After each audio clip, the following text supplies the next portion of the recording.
गृह मंत्रालय मुख्यमंत्री के पास ही रहेगा और इस बात की सुनिश्चितता के साथ रहेगा कि उस गृह मंत्रालय पर आने वाले दिनों में नीतीश कुमार का प्रभाव मौजूद रहे।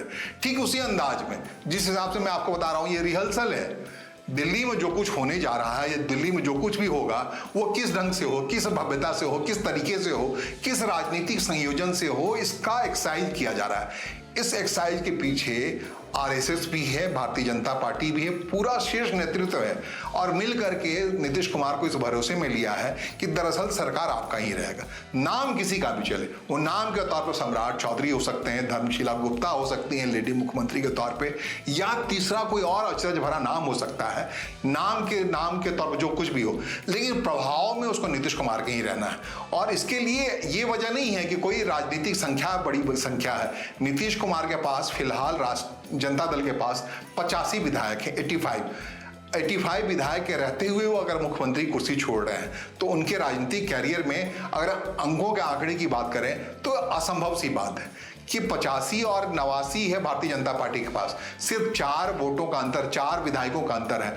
उस स्थिति में जबरन अगर कोई कह रहा है कि नीतीश कुमार को मुख्यमंत्री कुर्सी से हटाया जा रहा है तो बिल्कुल नामुमकिन सी बात है, क्योंकि नीतीश कुमार के पास पूरी इस बात की संभावना है सुबह जगते ही वो अपने विधायक दल की संख्या की क्षमता भारतीय जनता पार्टी से बड़ा कर सकते हैं। क्लियर है।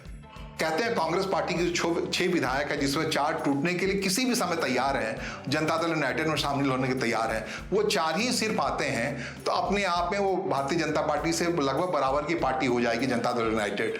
और कांग्रेस के अलावा जो पार्टी है वहां पर आईपी गुप्ता अकेले खड़े पड़े हैं, निर्दलीय हैं या फिर उनकी अपनी पार्टी है, उसके आधार को किसी वक्त आ सकते हैं भारतीय जनता पार्टी से बड़ी हो जाएगी जनता दल यूनाइटेड। और ऐसे बहुत सारे कारण हैं कि जो कि नीतीश कुमार इतनी बड़ी क्षमता में है वहां पर पॉलिटिकली, अगर कोई भी उल्टा नैरेटिव गढ़ देंगे तो भारतीय जनता पार्टी, मान लीजिए भारतीय जनता पार्टी कोई व्यक्ति बिहार की कुर्सी बैठता है तो उनके लिए सरकार चलाना या फिर दोबारा से भारतीय जनता पार्टी को की सरकार बना लेना अपने बूते, ये नामुमकिन सा होगा।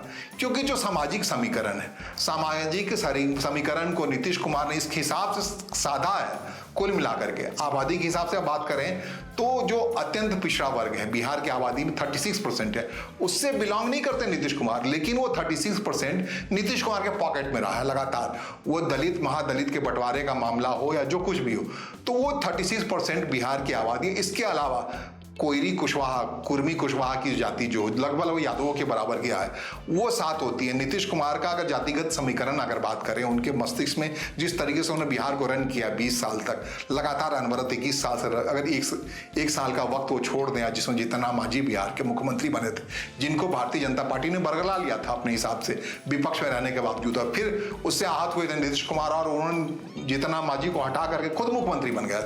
वो उस विपरीत स्थिति में बन गए थे जिसमें एकदम नाउम्मीद सी लग रही थी, लग रहा था कि जीतन मांझी पे डोरे डालकर भारतीय जनता पार्टी वहां अपनी सरकार बना लेगी, लेकिन वो गैर मुमकिन सा हुआ। अभी भी भारतीय जनता पार्टी हो या साथ बैठा दुश्मन हो या दूर बैठा दुश्मन हो, आरजेडी हो, ऐसा नहीं हो सकता। नीतीश कुमार के प्रभाव से 2030 तक बिहार सरकार को दूर नहीं ले जाया जा सकता। ये क्यों नहीं ले जा सकता है, इसके पीछे वजह बताया। मुख्यमंत्री कुर्सी पर सम्राट चौधरी बैठे या धर्मशिला गुप्ता बैठे या ABCD कोई बैठे, ये बात 15 तारीख को अचानक से पता लगने वाला है। जिस तरीके से जीतन राम मांझी के बारे में अचानक से पता लगा था, जिस तरीके से राज्यसभा के नॉमिनेशन के वक्त में अचानक से पता लगा था कि उपेंद्र कुशवाहा को टिकट दिया जाएगा नहीं दिया जाएगा, जिस ढंग से अचानक से पता लगा था शिवेश राम 5वें कैंडिडेट होंगे या नहीं होंगे, बार बार राजनीति चौंकाती है। और ये जो राजनीति का अंदाज है नीतीश कुमार का और प्रधानमंत्री नरेंद्र मोदी का, वो चौंकाने वाली ही राजनीति का नाम है। जिस नाम का जिक्र आप कर रहा हूं, मैं कर रहा हूं, आप मान लीजिए मोटे तौर पे वो तो मुख्यमंत्री नहीं बनने वाला है। तो आखिरकार कौन मुख्यमंत्री बनने वाला है, उसकी पात्रता के बारे में मैंने आपको बता दिया क्लियर कर। जो भी मुख्यमंत्री बनने वाला है, प्रधानमंत्री नरेंद्र मोदी ये आश्वस्त करने जा रहे हैं नीतीश कुमार को कि मुख्यमंत्री आपका ही होगा, भले ही भारतीय जनता पार्टी का हो, भले ही जनता दल यूनाइटेड का हो, लेकिन ऐसा होगा जो अपना आवरण या मुख्यमंत्री का प्रभाव 2030 में जाके कायम करेगा।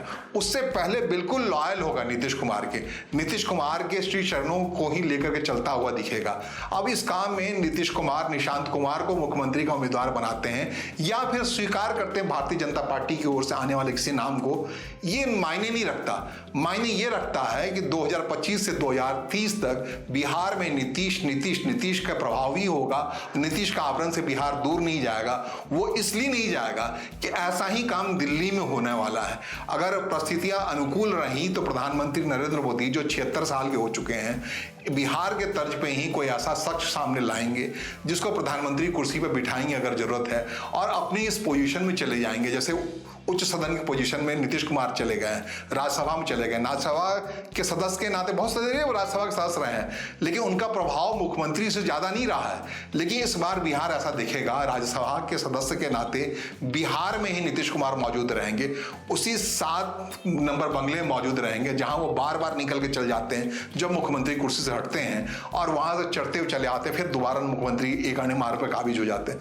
तो वो बंगला, जिस बंगले में रहेंगे, नंबर उनके अनुकूल है, उसको विस्तारित किया जा रहा है, बड़ा किया जा रहा है। उस बंगले में नीतीश कुमार जाके रहेंगे और राज्यसभा के सदस्य के तौर पर रहेंगे, पूर्व मुख्यमंत्री कहने के लिए होंगे। दरअसल मुख्यमंत्री के तौर पर उनका ही कामकाज का तरीका, पैटर्न अपनाना पड़ेगा जो भी शख्स मुख्यमंत्री कुर्सी पर बैठता है। तो ये काम सम्राट चौधरी कर पाएंगे या नहीं कर पाएंगे, ये आश्वस्ति पूरी तरह से नीतीश कुमार को कराएंगे। कौन? वो आश्वस्ति कराएंगे प्रधानमंत्री नरेंद्र मोदी कराएंगे, वो आश्वस्ति कराएंगे उनको गृह मंत्री अमित शाह कराएंगे। इसके लिए कहते हैं 10 तारीख को राज्यसभा की सदस्यता की शपथ लेने के बाद नीतीश कुमार अगले 2 दिनों तक 12 अप्रैल तक बिहार में ही रहने वाले हैं। भारतीय जनता पार्टी आरएसएस के केंद्रीय नेतृत्व के साथ उनकी गहन मंत्रणा होनी है, इसकी पूरी पृष्ठभूमि बन चुकी है, और उसमें क्या कुछ होगा आने वाले दिनों में बिहार की पॉलिटिक्स में, नीतीश कुमार की अहमियत कैसे बरकरार रहेगी, क्योंकि भारतीय जनता पार्टी अभी जोखिम लेने के मूड में नहीं है। अगर किसी ने यह आरोप लगा दिया भारतीय जनता पार्टी पर कि जबरन नीतीश कुमार को मुख्यमंत्री कुर्सी से हटाया गया है, भारतीय जनता पार्टी वहां बैठना चाहती थी, नीतीश कुमार की इच्छा नहीं थी, अनिच्छा से, तो आने वाले दिनों में प्रधानमंत्री के लिए या भारतीय जनता पार्टी के लिए बिहार की पॉलिटिक्स भारी हो जाएगी, भारी पड़ जाएगी। जैसे अत्यंत पिछड़ा वर्ग है, जैसे कहते हैं गैर मुस्लिम ओबीसी है, या फिर एक नीतीश कुमार एक पैटर्न में काम करते हैं जिसके तहत, उस पैटर्न के तहत अल्पसंख्यक वोट भी उनके पास बड़े संख्या में रहते हैं। भारतीय जनता पार्टी के साथ करीब होने के साथ सरकार चलाने के बावजूद भी अकेला शख्स है जो ये सुनिश्चित करता है कि अल्पसंख्यक वोटर उनके लिए वोट करते रहें। तो ये तमाम पैटर्न की मौजूदगी में ही आने वाले दिनों में बिहार की सरकार बनेगी। तो नाम चाहे कोई भी हो, नाम सम्राट चौधरी का हो, निशांत कुमार का हो, धर्मशीला गुप्ता का हो, जो भी शख्स बिहार के मुख्यमंत्री कुर्सी पर 15 अप्रैल को शपथ लेने जा रहा है, वो शख्स दरअसल नीतीश कुमार का प्रतिबिंब होगा। उसकी ऐसी आभा मंडल नहीं होगी, ऐसा अनावरण नहीं होगा, ऐसा आवरण नहीं होगा जिसके आधार पर वो दिखा पाए कि वो उसी दिन से बिहार का नया मुख्यमंत्री हो गया है। जिसका काम होगा, जो अमूनन होता है, नीतीश कुमार लालू प्रसाद यादव या राबड़ी देवी को हटा करके मुख्यमंत्री बने थे, तो उनकी पहली कोशिश थी कि राबड़ी काल के जितने चीजें हैं उसको हटाया जाए, दूर किया जाए। तो ये चुनौती नहीं होगी आने वाले मुख्यमंत्री के लिए। मुख्यमंत्री के लिए यही चुनौती होगी कि वो किस तरीके से नीतीश कुमार के वादों को, नीतीश कुमार के नाम को, नीतीश कुमार के कामकाज के तरीके को, उनके ब्यूरोक्रेट्स को अपनी नई सरकार में समायोजित रखे, और इस बात की चर्चा लगातार होती रहे तमाम काजों में कि नीतीश कुमार ने कहा इसलिए हो रहा है। वो इसलिए होगा क्योंकि दिल्ली में भी लगभग परिस्थितियां हों, बने रहें, तो प्रधानमंत्री नरेंद्र मोदी भी आने वाले दिनों में बिहार के तर्ज पे ही, पटना के तर्ज में ही करने जा रहे हैं अपने हिसाब से। इस लिहाज से बहुत महत्वपूर्ण है 15 अप्रैल की तारीख कि आखिरकार कौन शपथ लेने जा रहा है बिहार के नए मुख्यमंत्री का। वो मुख्यमंत्री जिसे चलाना है बिहार, नीतीश कुमार के चरण पादुका को अपने मुख्यमंत्री कुर्सी पर रख करके, ठीक उसी अंदाज में जैसे राम के वन गमन के मौके पर भरत ने अयोध्या को चलाया था। फिलहाल मुझे सुनने और समझने के लिए आपका आभार। नमस्कार, धन्यवाद।